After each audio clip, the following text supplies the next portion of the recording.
This show is brought to you by PivX, private instant verified transactions.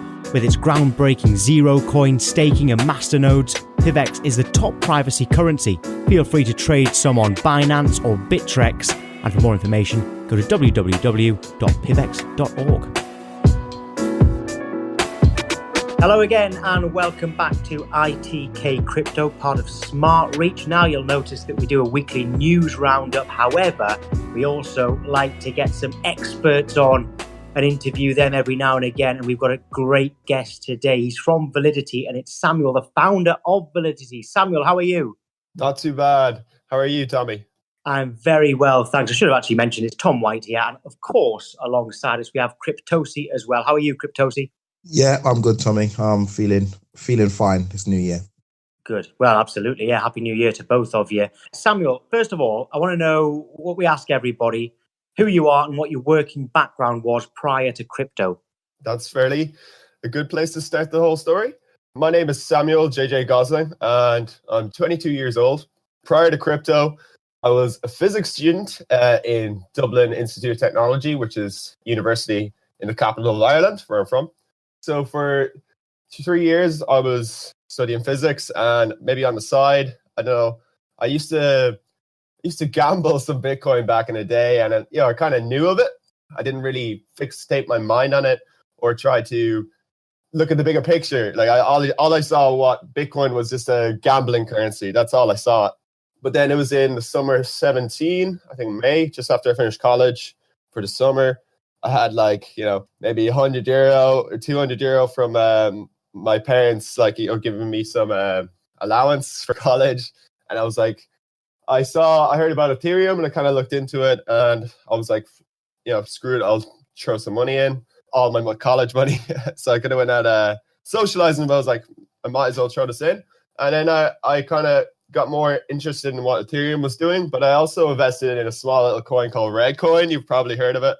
And I started off there, and then I noticed that, a Redcoin's community was much more acute in comparison to Ethereum, because I felt like Ethereum was a bit too mind-boggling at that stage for me to kind of grasp. But I started getting involved with the Redcoin as much as I could, just really trying to help out, acknowledging new users, so Slack. From there, I started spending a lot of my time actually, to try, start contributing. So I started off with a Bitcoin tip bot and literally just started poking around in the code until I ported it to Redcoin, which wasn't extremely hard, but I hadn't coded prior to this. I haven't coded anything. So it was a bit difficult to grasp that.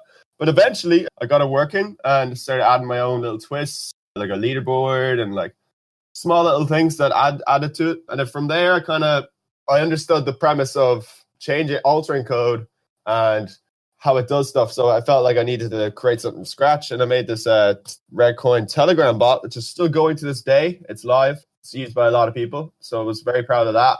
And that was like my first, essence of creativity. And from that point on, I got an offer to learn Solidity. And from there, I started working with Spectre for a while, SXDC, the Spectre.ai. And from there, I got to learn Solidity, which was a great opportunity. And then within that time frame, I was trading before I made the whole, transition to a developer. I don't trade anymore because it's not good. I don't think it's good for your mental health. I really do think so, because it's a very, fixed stated thing. From there, so in the transition to being a developer, I traded a bit. And when I was messing around the market, I think, so maybe because I wasn't a new person to this space, I didn't have much, critical thinking as much other people would be. So as any investor, I was messing around with a few Bitcoin and I invested some money unwarily, unwisely, to the small little project called Dis. It was high supply coin. And it turned out in the end that there was some guy he was acting as alias of the admin and actually sidestepped myself and a number of investors. But the bad thing about it was a bad situation. But the good thing that came out of it was my realization that something needs to be done here. So this is how Validity was born, it has a nice kind of little personal backstory to it, because I know what it's like to be scammed in some sense, but not as significant as some others because there's so much stuff going on. It's hard to, let's say, it's hard to measure it all. For me, it was just a tiny percentage of the bigger problem. From there, that's when I saw, there needs to be some sort of reference point for people to like verify an investment decision, also express their opinion on a project, also a system that isn't corruptible. So that isn't pay per review that we see in ICO Bench or any of these ICO evaluation platforms, or CMC is not even reliable these days. It's hard to grasp what is pure in the crypto space. So that's kind of my background. Past that, really, I did do a bit of door-to-door sales in college, and I did an astronomy internship. Past that, I have fixed iPhones from a young age. Even I was in secondary school, fixing iPhones when I was like 14 or 15 and refurbishing them and selling them off to make a bit of cash. And then past that, really, it's just been myself. I live in the rural countryside of Galway, which is the west of Ireland. There's not a lot around me, but we made the most of what it was. Having fun, philandering as a young guy, how it goes. But now I'm living in Amsterdam as an expat. I was living in Dublin. So I dismissed college after I become a community dev in Redcoin and worked at Spectre. It wasn't for me, unfortunately. I do love physics, but the college, I wasn't feeling it. I want to go back as well in Holland, but I was in Dublin and I actually pitched Validity to a startup accelerator called Startup Bootcamp. And they liked my presentation so much that they asked me to be an entrepreneur in residence for their program, FinTech and Cybersecurity program in Amsterdam. And that's what got me to Amsterdam. So I'm currently an entrepreneur in residence for the Startup Bootcamp. And we're halfway through the program. It's a really, really good experience being around a lot of working professionals. Not a lot of people acknowledging blockchain and crypto, but it's still really good to get that, professional outlook and environment. That's really it. Yeah, no, absolutely. It's a really interesting story and how you start, especially given that you started, you were just, gambling with cryptocurrency really to start with, to then coming on to Validity. And I think what people want to know is, straight away, what is Validity now? Because you've taken us to the story of as to starting Validity up, being the founder. What is it and how does it work? Well, Validity is a go-to reference point to verify the integrity of an investment decision. So basically speaking, when I was thinking about forming this idea, I was trying to think, how do I create the most unbiased form of verification? And I was thinking really carefully about Bitcoin and, proof of work and how the whole system works. And let's say how, one miner will compute a result and then, the other miners have to verify. And then if the underlying result is reached, then that's consensus. So that kind of model with the hashes and the nuance, that kind of gave me clarity in towards that. I believe that delegation was the key to making this whole thing work. So Validity is basically, imagine it as at the end point would be a variant of CMC, but with a lot more analysis. So you can still view your volumes, you can still view let's say, market caps and prices, but on the side, you could see delegation stats too, and what each voter has given, what weight they have committed to this subject, let's say Bitcoin Cash or Litecoin, and then also the analysis that the team has conducted and how many peer reviews have to be verified in order for that to be confirmed. So the way that Validity works is that each token holder has the right to vote, and it's still not solidified yet, but let's say around 10,000 VLDY tokens would equal one vote.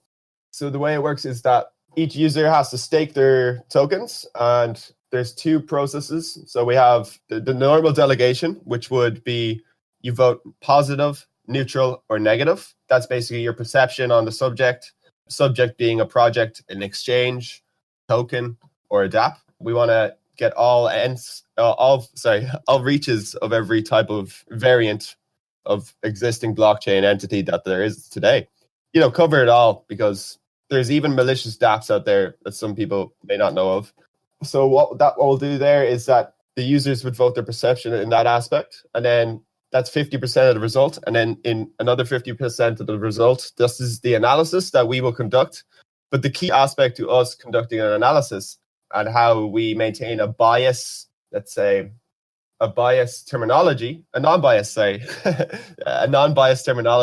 is that we do peer review and peer production, if you've ever heard of it, which is the process of review. The process of review within production itself. So what that would mean is that, let's say, the validity team writes a report on, let's say, Bitcoin Cash and saying how it's centralized or let's say any coin. And if that's not true, and let's say the whole network, the validity network agrees that it's not true, then they would vote negative towards that report. And then we cannot push out that report. So we can only confirm reports that have been communally verified. So that's very key. There's actually another project is probably one of our competitors. And I know they have, from what I grasped, they just do analysis. And it's completely biased because there's no one to verify this analysis. It's just, we claim this and that's that. So I made sure that was important because there's many aspects where people claim stuff in the crypto space and it's not true, And also the fact that this will be put into a smart contract, so it's going to be immutable. So we need to be we have to be wary of what we're going to push out. But the important thing is that the masses verify the result and not us. We kind of direct maybe some of the investigations, but it's still a 50-50 result. If there's a stronger result in the vote delegation department than in the peer production department, then it will outshine the other. It's still an adaptable idea. It's still very young, and I'm still rapidly changing it by the day. But as it's going, our token is quite unique. I demoted it ERC20D, D for delegation. But within that, it stores all the voting statistics for each delegate. So it's not just your standard ERC20 with just transfer and transfer from and approval functions. It also has positive votes, negative votes, a total votes, a trust level. So the trust level will determine how much of your weight you can use. So we basically introduced that because, let's say we're evaluating a new ICO and a whale can't just come along and buy up the whole order book and then try to vote. So if you have a zero trust level, you basically can only use like 25% of your weight. And how that increases is commitment and participation in continually events. Like if you commit yourself to be active in the system, you'll be rewarded in an increment in your trust system, which gives you more weight, and then which will give you more delegation rewards, which is validity tokens. And there's up to 5%. Up 5% of the supply is reserved for delegation rewards. Okay, yeah, it's great. It's really interesting that, and there's something that interested Cryptosi and I. But before we came on, Cryptosi, I'll bring you in here because you specifically want to ask more about the Egem network, didn't you? See, I was under the impression that it was built on Ethereum, but it turns out it's built on the Egem network. Now, right. I'm not too familiar with the Egem network, so could you tell us a small bit about it briefly, and also why you chose it? I guess the two will explain each other. Sounds good. So Egem is... This podcast has been brought to you by Rhubarb Media. Rhubarb Media are the branding specialists behind successful crypto projects such as PivX, Vendible, and Libertaria. The Rhubarb style is both loved and respected the world over. So if you want your project to appeal to techies and everyday users alike, give Rhubarb Media a try. You cannot possibly be disappointed. Link is in the description. So Egem is an Ethereum fork with a few things on top, but mainly the aspect that I chose it because of the communal, because it is an Ethereum fork and has Solidity compliance, which I'm specialized in. Basically, Egem is, I like to call it the communal Ethereum. It's so it has no pre-mine. It claims to be a community-driven coin. I've known the devs for over 1 year, and I've watched their previous commitment on an alternate project that didn't work out quite so well in the end. It was called Elysium, if you've ever heard of it. I'm sure if you have. It was around a year ago it launched, but the devs didn't quite agree with the founder, and they decided to community hard fork the coin. And I was part of Elysium, and I kind of saw the whole transition, and I decided to investigate deeper, and I understood that all the guys I knew from that coin were doing their own thing, and I was kind of watching from early days. And I really did like the community in Elysium, and I liked the some of the main players that are behind Ethereum today. So Samuel, I was also wondering with regards to Ethereum scaling. You've mentioned that you've chose Ethergem. Does Ethergem have a solution to the scaling, or is it just not quite an issue yet because it's not as popular a platform as Ethereum? In some aspects, it wouldn't be susceptible as much as Ethereum because the network is not as congested. But I forgot to mention about Ethergem. So what makes it good? It has these things called quarry nodes, which is a variant of master nodes, and it has 3 tiers to it. But most importantly, it has a side chain called Sapphire. So this is its scaling solution. And for me, it doesn't really, I don't think I'm bothered yet about any sort of scalability issues. Maybe the gas limit is, that's probably my worst. That's probably my worst fear. But at the same time, I've been coding Solidity for a while, and I'm very aware of gas limits and gas compensation. But the Sapphire sidechain would be a great way to scale it if it needs to be. And also on their sidechain, they were launching an on-chain DEX called Sapphire. So Sapphire chain and then there's Sapphire DEX, which is very interesting because, there's not a lot of on-chain DEXs. Some great people, Oasis is one of the main devs there, and T-Bates is one of the admins. They're really good people. And why did I really choose Egem at a core was because of the communal vibes and very good communal participation. But in relation to scaling, I'm not that worried. And if so, Egem's kind of a playing ground for Validity. We're going to test it out there, see how it's going, get the process running. And I'm sure scalability issues could be solved in the long run.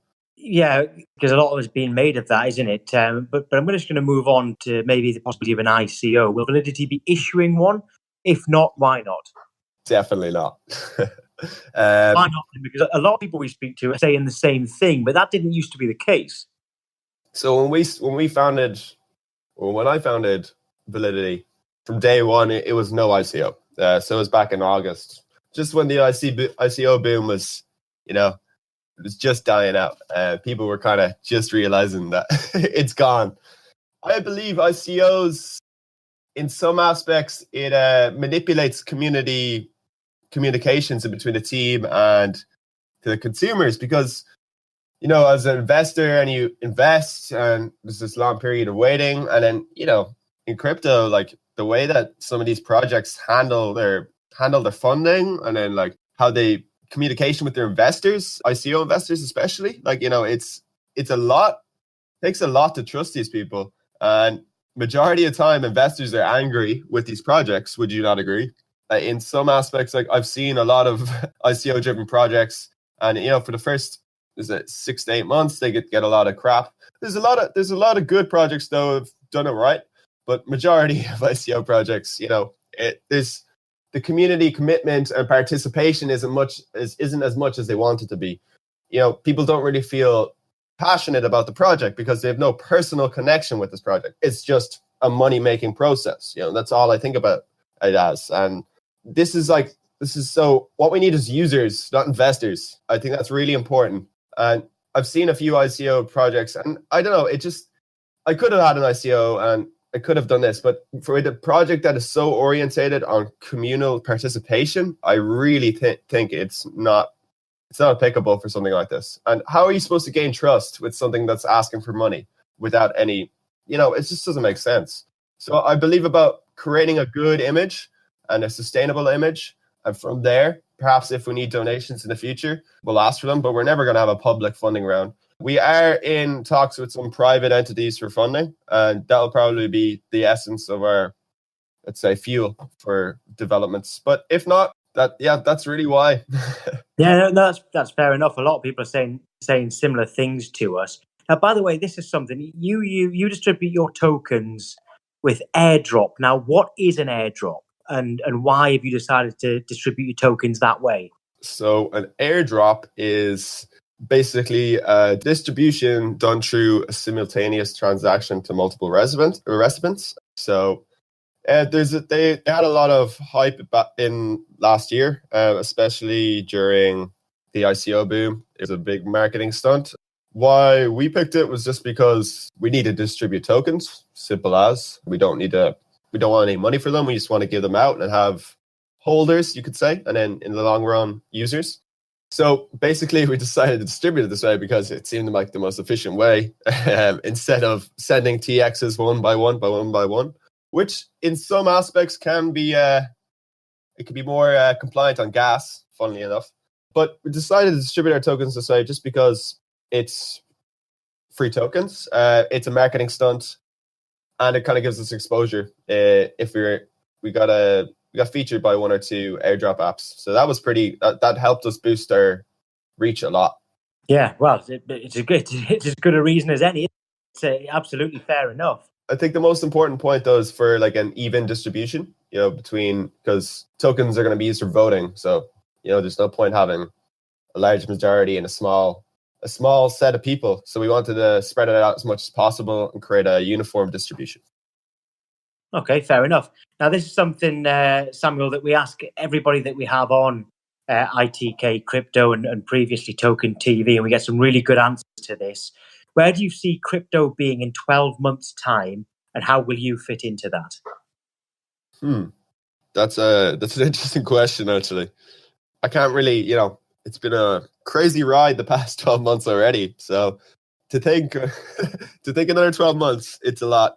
I have a lot of goals for the next year, learning some new coding languages, some new theory. But 12 months from now, I see crypto.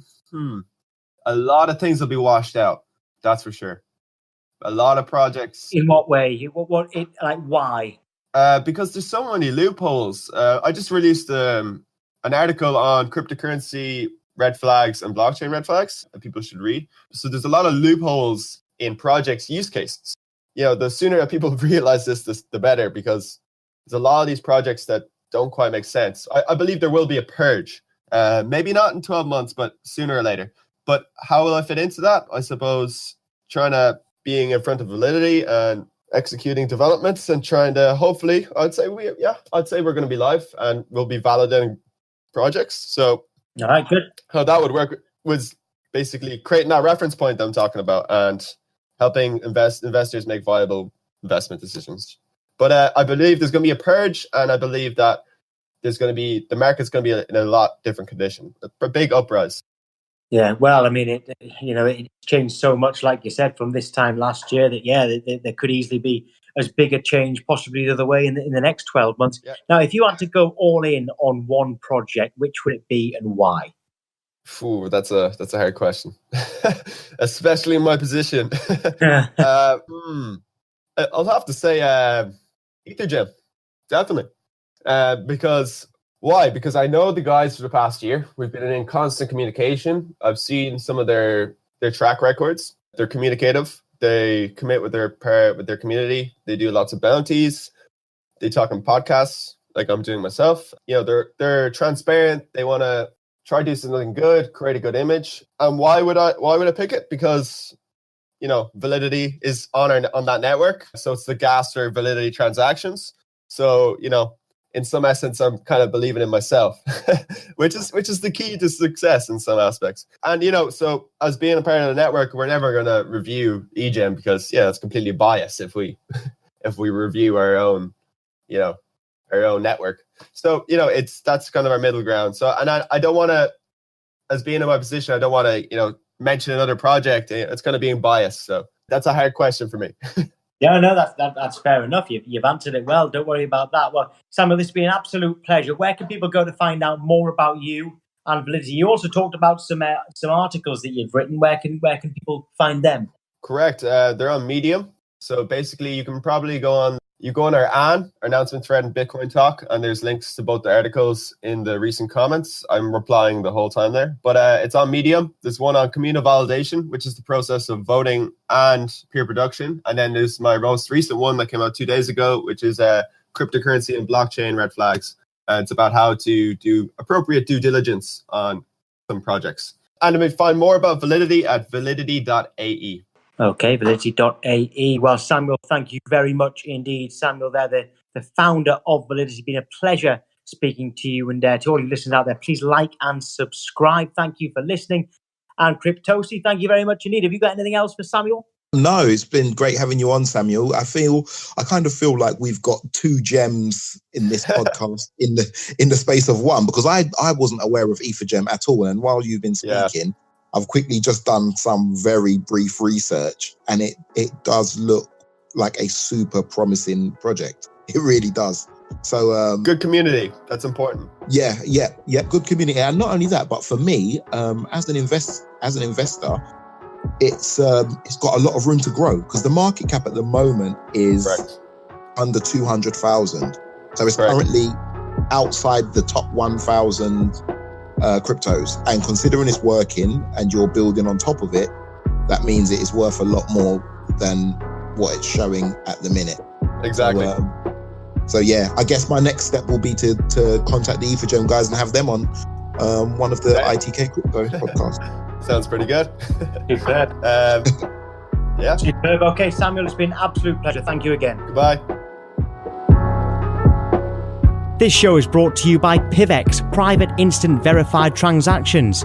With its groundbreaking zero coin staking and masternodes, PivX is the top privacy currency. Feel free to trade some on Binance or Bittrex. And for more information, go to www.pivex.org.